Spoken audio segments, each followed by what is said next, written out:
السلام عليكم متابعي قناة حلويات كراميلا. اليوم غادي نشوفوا طريقة تحضير كيك بارد بدون فرن شبيه بكيكة قدرة قادر. إلا عجبكم الفيديو ما تنسوش الاشتراك في القناة باش توصلوا بجديد الوصفات. نخليكم مع المقادير وطريقة التحضير. غادي نحتاج لطبقة الكراميل 140 غرام من السكر الخشن أو السكر حبيبات ما يعادل كأس شاي عنبة، وعندي ملعقة كبيرة من الماء. غادي ناخذ كسرون أو مقلاة، نضيف ملعقة من الماء. بالنسبة للماء اللي استعملت يعني ملعقة كبيرة من الماء، فهي فقط باش كتخلي لينا هذا السكر هذا ما كيتحرقش بسهولة. هنا كنوضع السكر فوق النار اللي كتكون هادئة حتى كيدوب هذا السكر كله وكنحصل على الكراميل. هنايا كما كتلاحظوا ان السكر بدا كيدوب، ما نحاولوش نهائيا نحركوه بالملعقه، فقط بهذه الطريقه كنقوموا بتحريك المقلاة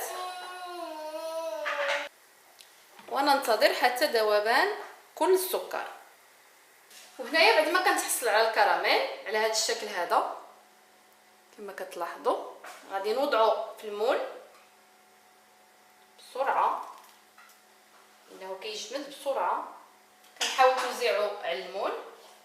وهنايا بالنسبه للطبقه الثانيه غادي نحتاج نصف لتر من الحليب ما يعادل 500 ملل، 3 إلى 4 ملاعق كبيره من السكر الخشن او السكر حبيبات، ملعقتان ونصف كبيرتان من النشا او المايزينا، ويمكن تعويضها بالكاسترد او بودره الكريم باتيسير. وعندي كيس واحد من السكر فانيلا من وزن 7 غرامات فقط لتركيز نكهة الفانيلا في هذه الطبقة. وعندي هنايا فلان بنكهة الفانيلا أو البودينغ، ويمكن تعويضه بالكريم كراميل. أعيد يمكن تعويضه بالكريم كراميل لأن كتجيني أسئلة كثيرة وكنكون جاوبت عليها في الفيديو، لكن مرة أخرى هذا البودينغ يمكن تعويضه بالكريم كراميل. هذا عندي فلان فيه 2.5 غرام، ما كيهمش الوزن ديالو، فقط اللي كيتخلط بنصف لتر من الحليب. نبداو على بركة الله. أولا غادي نوضع نصف لتر من الحليب كسرون، السكر حبيبات، النشا او المايزينا ويمكن تعوضوها بالكاسترد، نضيف سكر فانيلا والبودينغ او الفلان او الكريم كراميل.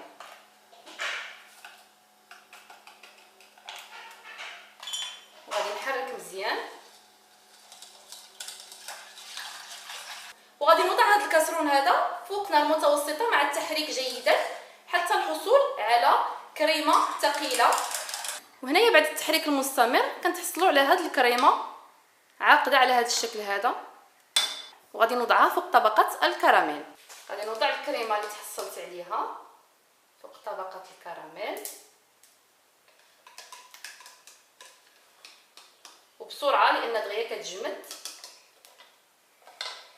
ملاحظه فقط المول عندي فيه 23 سنتيم في القطر ديالو، وغادي نخلي هذا المول هذا حتى تنخفض درجه الحراره ديالو وندخلو للثلاجه مده نصف ساعه.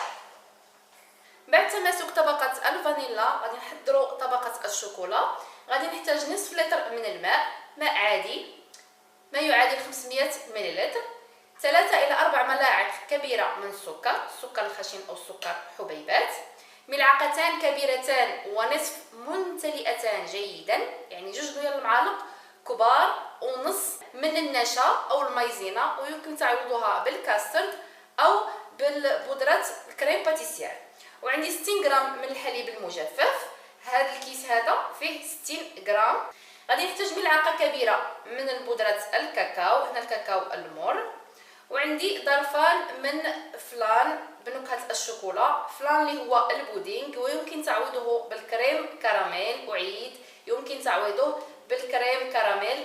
هذا الفلون هذا الوزن ديالو 6 غرامات في كل كيس. المهم اللي كيتخلط بنصف لتر من الحليب غادي نستعملوا 2 ديال الاظرفه. غادي نبداو على بركه الله تحضير الطبقه الثالثه. غادي ناخذ كاسرون ونوضع فيه الماء، نصف لتر من الماء او 500 ملل، النشا هنا عندي سكر حبيبات، ملعقه كبيره من كاكاو المور، فلان او البودينغ، نكهه الشوكولا، ويمكن تعويضه بالكريم كراميل والحليب المجفف. وغادي نخلط مزيان، ويمكن تعويض ملعقه كبيره من الكاكاو بملعقه صغيره من القهوه سريعه الذوبان لمحبي القهوه. غادي نوضع هذا الخليط هذا فوق نار متوسطه حتى نحصل على كريمه ثقيله في القوام.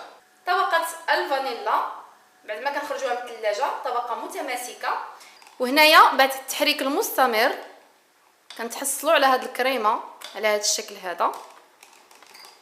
غادي نطفي البوطه وغادي نوضعها فوق طبقه الفانيلا. غادي نوضع طبقه الشوكولا.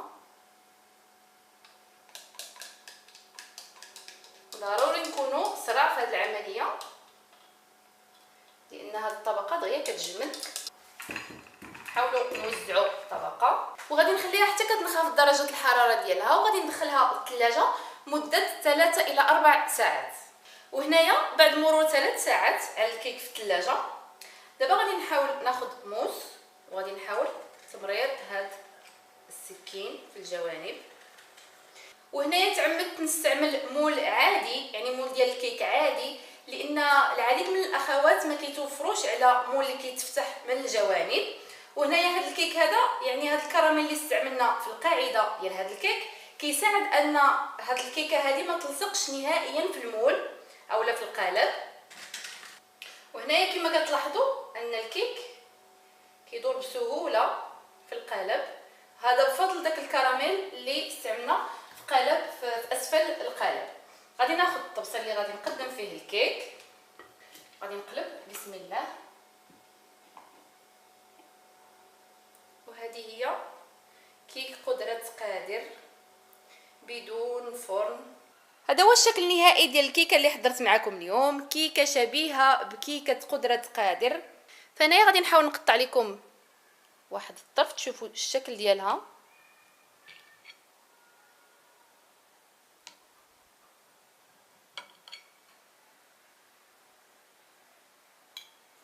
وهذا هو شكلها من الداخل، كنتحصلوا على طبقات متماسكه وكتجي لذيذه بالكراميل اللي حضرنا. الا عجبتكم الوصفه ديالي ديال اليوم ما تنساوش الاشتراك في القناه باش توصلوا بجديد الوصفات. تلقاو في وصفه اخرى ان شاء الله، والسلام عليكم.